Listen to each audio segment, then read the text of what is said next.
You know, we talk about people every once in a while, somebody's half-baked, or you pull cookies out of the oven before they're done, and sometimes they're better that way. They're softer and chewier. Um, and then sometimes they're just a gooey mess. So this morning's message is going to be about half-baked. And we'll decide whether it was better this way or better the other way. We'll never know, but here it is.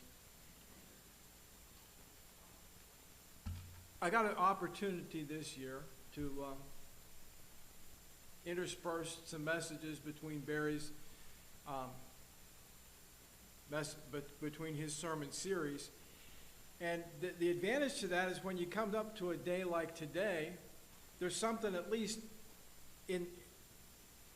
that's there that we can come up with and say, hey, it's sermon time, so what are we going to do for the message? Okay, we'll do something. So I've got this thing. The theme for my little sermon series is Am I my brother's keeper? And pretty much the obvious answer is yes, to answer Cain's question. And God never really comes out and answers that one specifically. But to look at this passage in Genesis chapter 4, this Cain and Abel passage, which is mostly about Cain. Abel was there, and he did his thing. And the last message we talked about their offerings. Both of them brought offerings to God. And one of them was more acceptable than the other, and we're never really told the difference, except that when Abel brought his offering, he brought the best that he had to give. The firstlings of the flock, the fat ones of the flock, these were the best. And Cain said, what was said about Cain's offering, he also brought an offering of, he was the tiller of the soil and brought what he brought from the ground. What happened here? Well, let's just read this passage of Scripture from Genesis 4, beginning about the middle of verse 4 and down through verse 7. And the Lord had regard for Abel and his offering, but for Cain and his offering he had no regard. So Cain became very angry, and his countenance fell. Then the Lord said to Cain, why are you angry, and why has your countenance fallen? If you do well, will not your countenance be lifted up? And if you do not do well, sin is crouching at the door, and its desire is for you, but you must master it. Cain told Abel his brother, and it came about when they were in the field that Cain rose up against his brother Abel and killed him.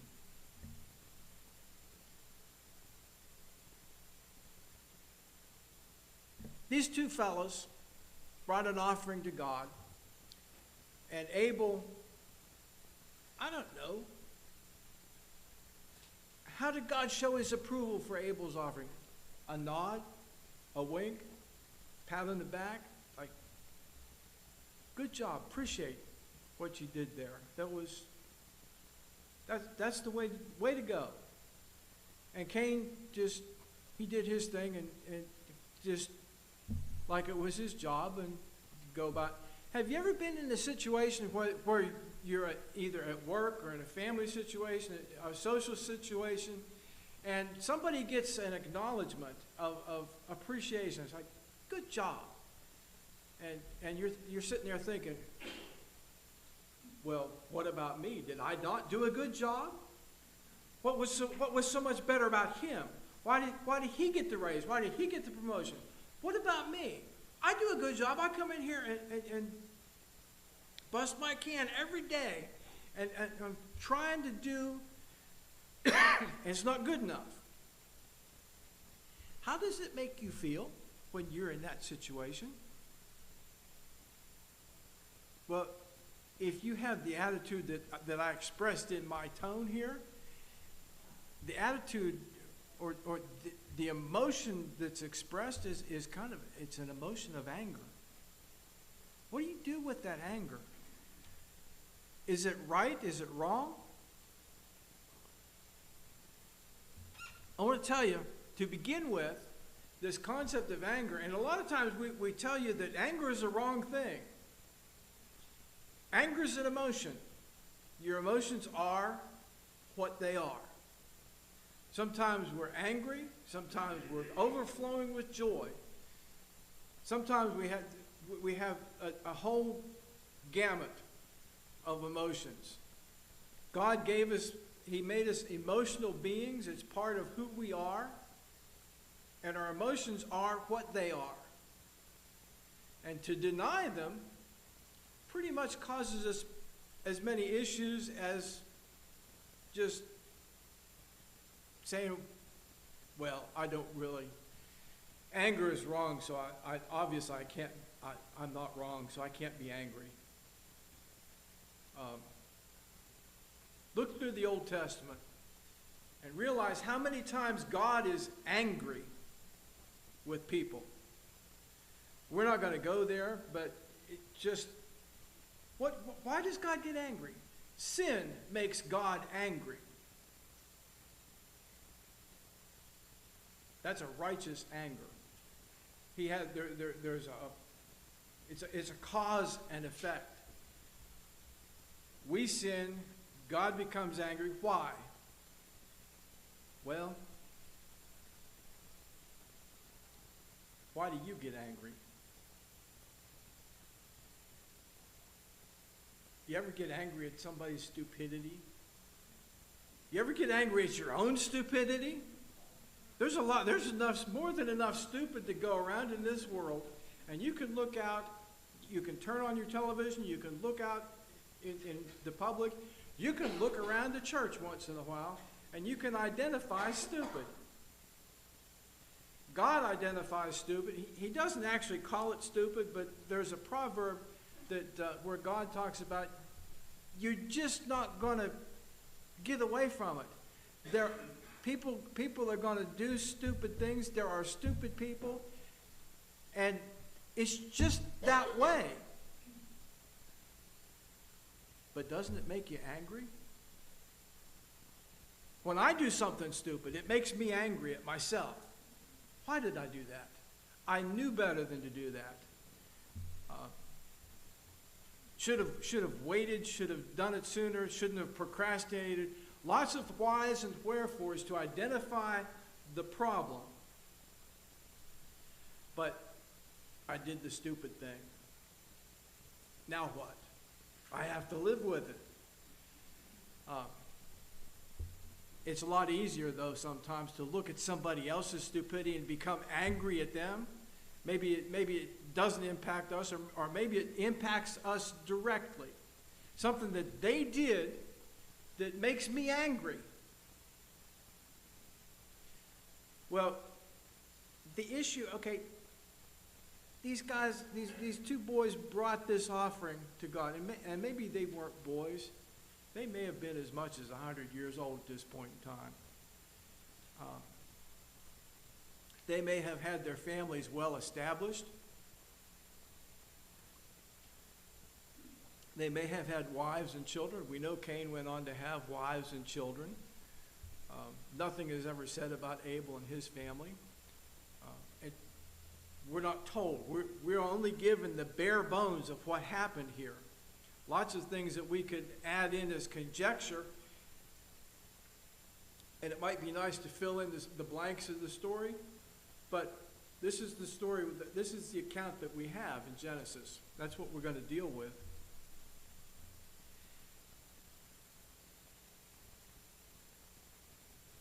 Abel got the nod of approval from God.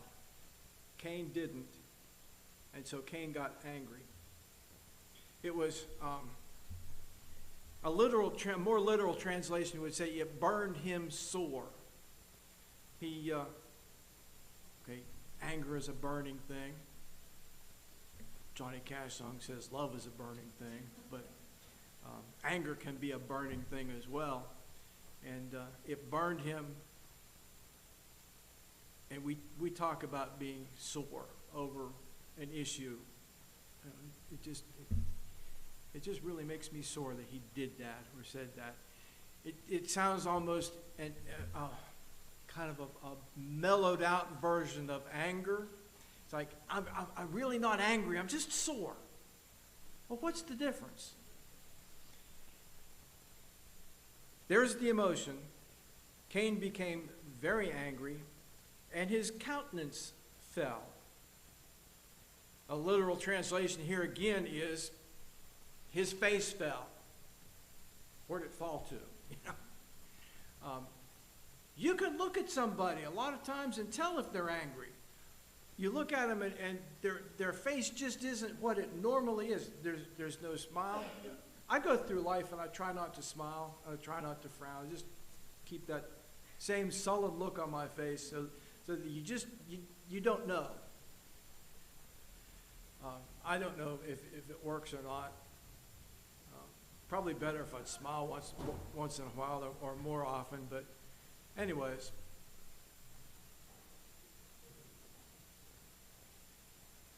When I'm angry, I have no doubt that it shows. And people that you're close to, you can identify. It can be identified if Diane is upset about something. I can look at her face and sometimes no. Sometimes not. Are you mad at me? No. Well, sometimes I'll take that at face value, and sometimes it's like, well, I screwed up somewhere along the way. Maybe I can fix it, and I'll try and figure this out. Or maybe it's something else. But his countenance fell. And it was obvious that he just was unhappy about this whole situation. So he directed his anger towards his brother.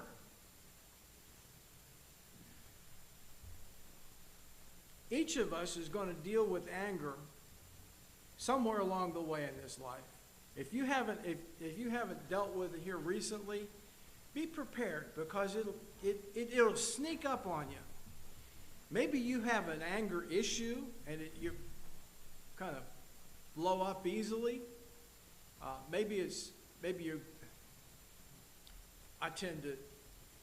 It's not the big things in life that anger me, because I realize, some of these things I just don't have any control over at all. It's the little things. It's the little stupid things. Stupid things that people do or say, or things that I do or say, or situations. Maybe it's a situation that I wake up this morning and it's cold and windy, and I wanted it to be sunny and warm. And so just angry about the way that turned out.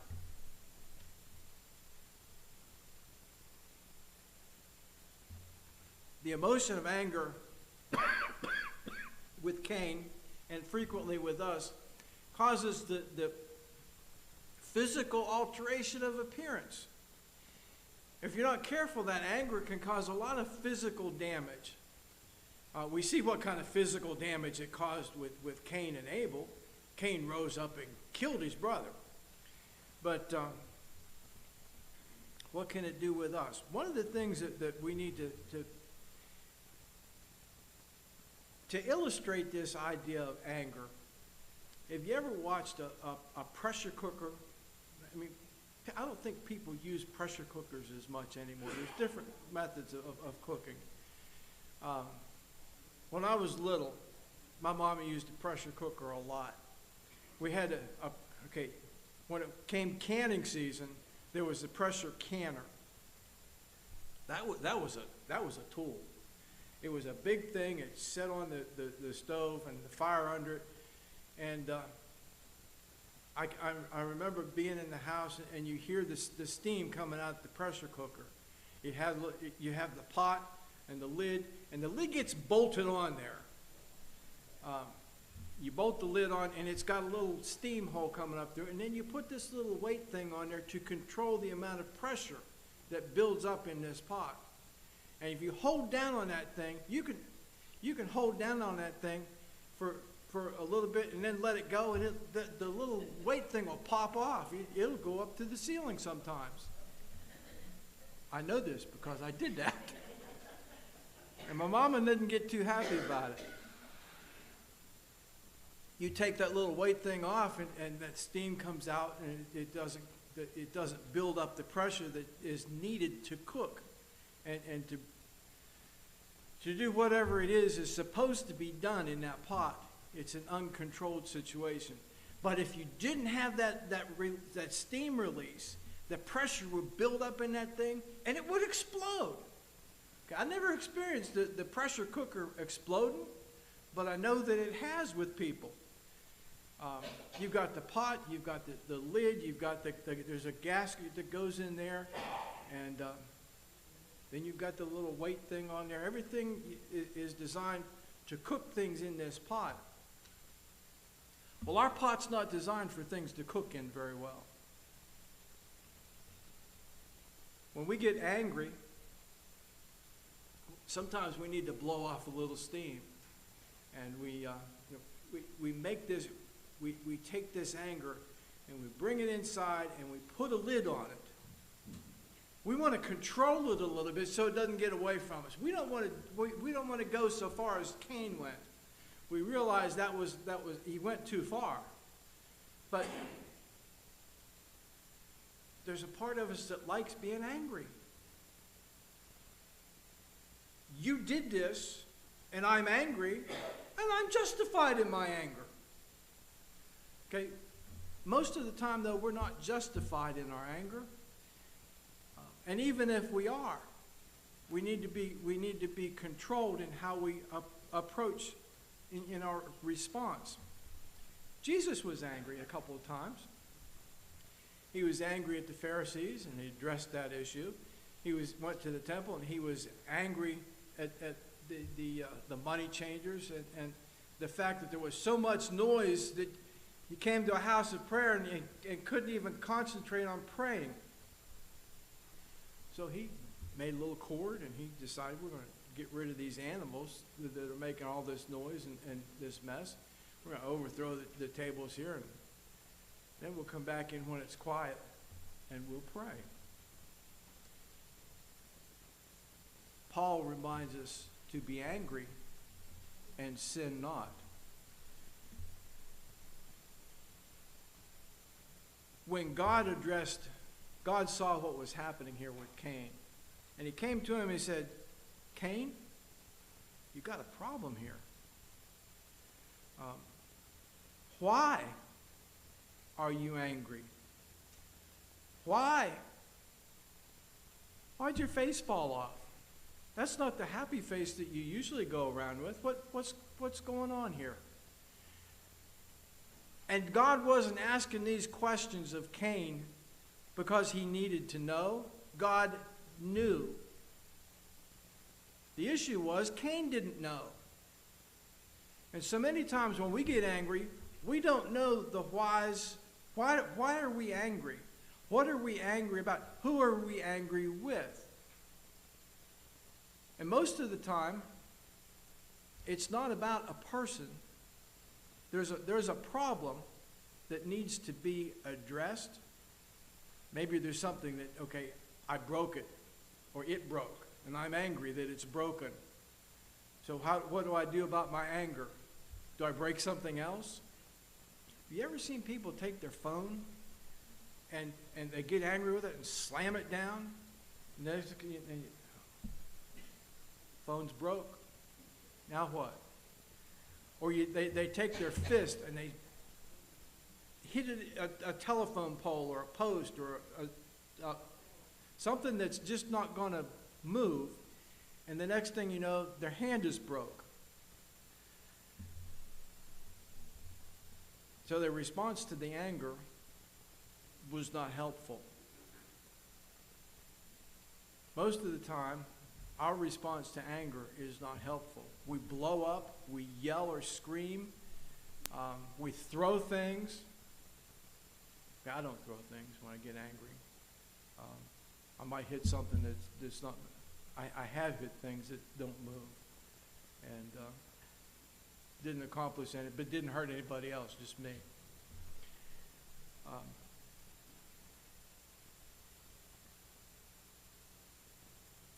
Need to identify what the problem is. If it's a relationship issue, I need to address that relationship. In Cain's situation, it was a relationship issue, but he focused on the wrong person. He focused on his brother who got the praise instead of focusing on himself who needed the improvement. And his relationship between himself and God was what was at issue. Abel was doing fine. Leave him alone. Maybe follow his example. What did you do that got God's approval? Maybe I can do that next time. Or maybe look at myself. Did I do something wrong here?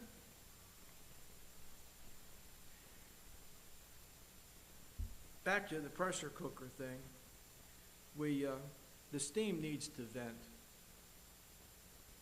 Holding it in is just going to make things explode. So we need to identify what the problem is. The problem is we're building up too much steam. We need to let the steam out. What we need to do is take the pot off the fire, open the pot up, clean it out, clean the pot up, put the pot away, and then, but maybe we got something that needed to cook in there. That's a different thing. My mama did a lot of cooking in her little pressure cooker, and we ate a lot of food that was better because it was pressure cooked. And maybe it would have been better if she'd have cooked it some other way. I don't know. But you take it off the heat, you take the lid off, you empty and you clean the pot and you put it away. And realize that you have to deal with the anger in a productive and positive way. Maybe there's a relationship issue that needs some healing. Maybe what happened with my wonderment has always kind of been, Abel didn't do anything to Cain for Cain to be upset with Abel about. Was Cain upset with God? Oh, we can't be upset with God. Well, do you think God doesn't have broad enough shoulders to accept a little bit of anger from you? Sometimes you go to God and you say, why did you bring me? Did you bring me out here to die? Did you put me here to put me on to try my patience, to make something happen in my life that I'm just not ready for? I've prayed for patience. Why do I have all these trials that try my patience? Well, if you've prayed for patience, just accept the fact that you're going to have some trials. You want God to help you be more patient? Accept issues to come up that are going to make you more patient. Or identify the fact that you're not as patient as you thought you were. Several things in the New Testament that we need to focus on just a little bit. In Romans 12, verse 20, Paul tells us that if your enemy's hungry, feed him. Okay, who's your enemy? Well, if you have an enemy, how do you want to deal with him? If you make him your friend, then he won't be your enemy. If he's hungry, feed him. Maybe he won't. Maybe he's your enemy because he's hungry. So feed him. Kill him with kindness, as it were. In Matthew, in the Sermon on the Mount, Matthew 5, 6, and 7, Jesus talks about several issues that are anger issues, or potentially anger issues.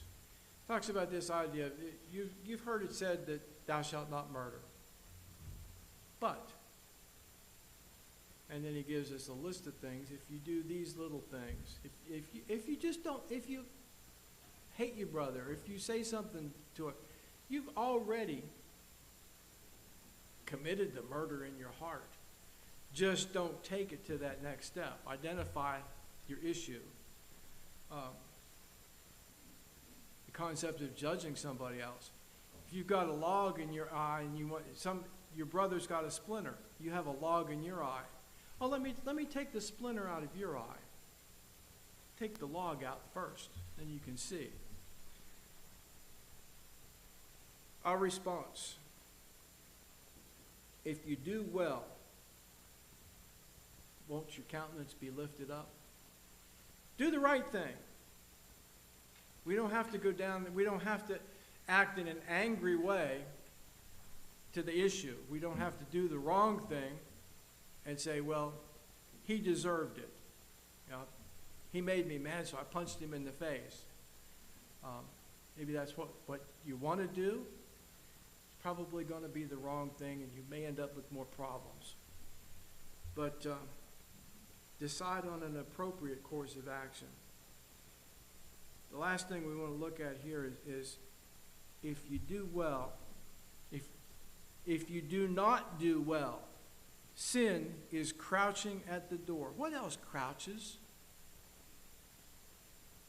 1 Peter chapter 5, Peter tells us that there's this crouching lion, this roaring lion, seeking to devour you. And God tells Cain right here, this early, sin's desire is for you. It wants you. But the appropriate response, you must master it. You don't have to give in to the temptation. You don't have to give in to your anger and do the inappropriate thing.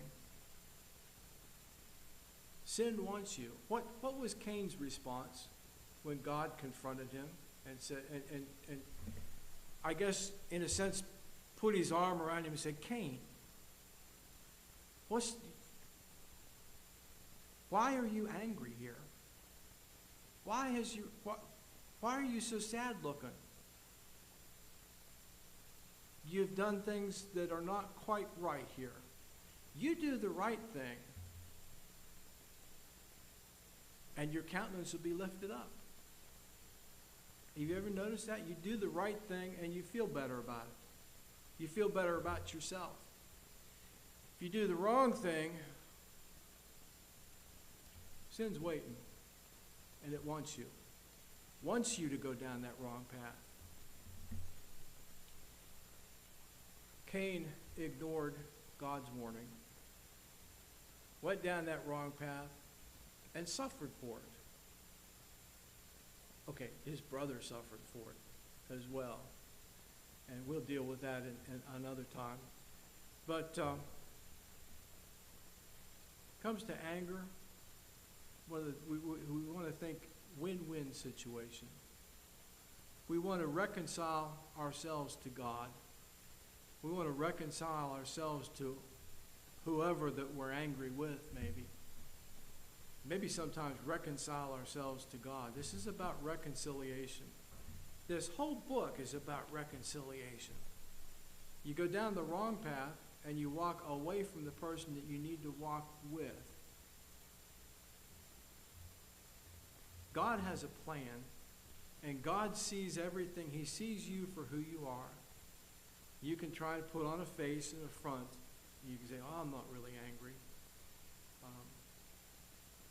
I'll never go down that wrong path. I'll never go too far with this.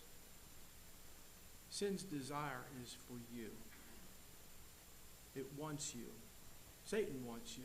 He wants you to be on his side. God provides a way around that. He provides Jesus. So that even if we've walked down that wrong path and we've been angry and we've expressed it in the wrong way, maybe a violent way or an offensive way, he's given us an opportunity to reconcile. We can be reconciled to God through Christ by turning our lives over to him.